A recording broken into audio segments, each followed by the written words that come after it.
ഈശോ മിശിഹായ്ക്ക് സ്തുതിയായിരിക്കട്ടെ. പ്രിയ സഹോദര സഹോദരി, നിനക്ക് നല്ല ഒരു ദിവസം നേടി. ഈശോ നിൻ്റെ ജീവിതത്തെ സമർത്ഥമായിട്ട് അനുഗ്രഹിക്കട്ടെ. ഈശോ പഠിപ്പിച്ച വളരെ മനോഹരമായൊരു ഉപമയാണ് മുന്തിരിത്തോട്ടത്തിലെ കൃഷിക്കാരൻ. ഒരു കൃഷിക്കാരൻ, ഒരു യജമാനൻ മുന്തിരിത്തോട്ടത്തിലേക്ക് ജോലിക്കാരെ അന്വേഷിച്ചിറങ്ങിയാണ്. അതിരാവിലെ പുറപ്പെട്ടു. അദ്ദേഹം വേണ്ടത്ര ആൾക്കാരെ കൂട്ടിക്കൊണ്ടുപോയി.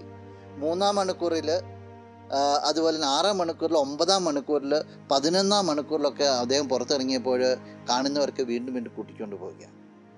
ഒരുപക്ഷെ ആദ്യം തന്നെ വേണ്ടത്ര ജോലിക്കാരെ കൊണ്ടുപോയിട്ടുണ്ടാകും.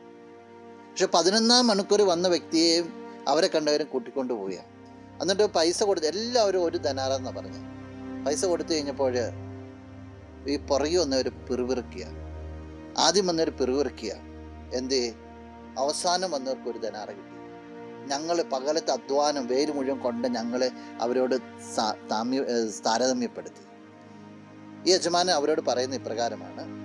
വിശുദ്ധ മത്തായി അറിയിച്ച സുവിശേഷം 20-ാം അധ്യായം 14-ാം തിരുവചനം: നിനക്ക് അവകാശപ്പെട്ടത് വാങ്ങിക്കൊണ്ട് പൊയ്ക്കൊള്ളുക. അവസാനം വന്ന ഇവനും നിനക്ക് നൽകിയതുപോലെ തന്നെ കൊടുക്കാനാണ് എനിക്കിഷ്ടം.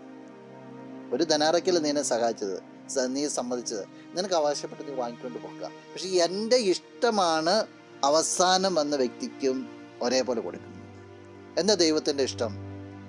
ആരും തഴയപ്പെടാൻ പാടില്ല എന്നുള്ളതാണ് നിൻ്റെ ദൈവത്തിൻ്റെ ഇഷ്ടം. നിനക്ക് കുറവുകളുണ്ടാകാം, നിനക്ക് പോരായ്മകളുണ്ടാകാം, നിൻ്റെ കുടുംബം അസ്വസ്ഥമായിരിക്കാം, ജീവിതബന്ധാവ് വേർപെട്ടിരിക്കുകയായിരിക്കാം. പക്ഷേ ദൈവം ആഗ്രഹിക്കുക നിൻ്റെ ജീവിതത്തിൽ, നിൻ്റെ കുടുംബത്തിൽ ഒരു കുറവുണ്ടാകാൻ പാടില്ല എന്നുള്ളതാണ്. അത് ദൈവത്തിൻ്റെ ഇഷ്ടം. അങ്ങനെ ഒരു ദൈവം നിന്നെ സ്നേഹിക്കുന്നുണ്ടെന്ന് പ്രിയ സഹോദര സഹോദരി മറന്നു കളഞ്ഞേക്കണേ. നിന്റെ ബലഹീനതകളിലേക്കല്ല നോക്കേണ്ടത്. അതിനപ്പുറത്ത് നിന്നെ സ്നേഹിക്കുന്ന ദൈവത്തെ കാണാൻ നിനക്ക് സാധിക്കട്ടെ. നമുക്ക് പ്രാർത്ഥിക്കാം. കണ്ണുകളടച്ച് കരങ്ങൾ കൂപ്പി. നല്ലവനായ കർത്താവേ, നിന്നെ അങ്ങ് സ്തുതിക്കുന്നു, ആരാധിക്കുന്നു, മഹത്വപ്പെടുത്തുന്നു.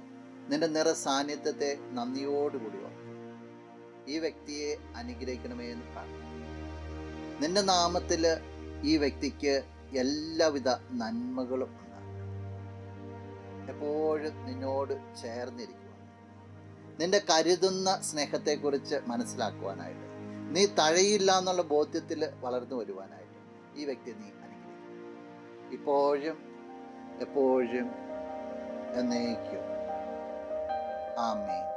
നീ പരിശുദ്ധൻ, നീ എന്നും സ്തുതി.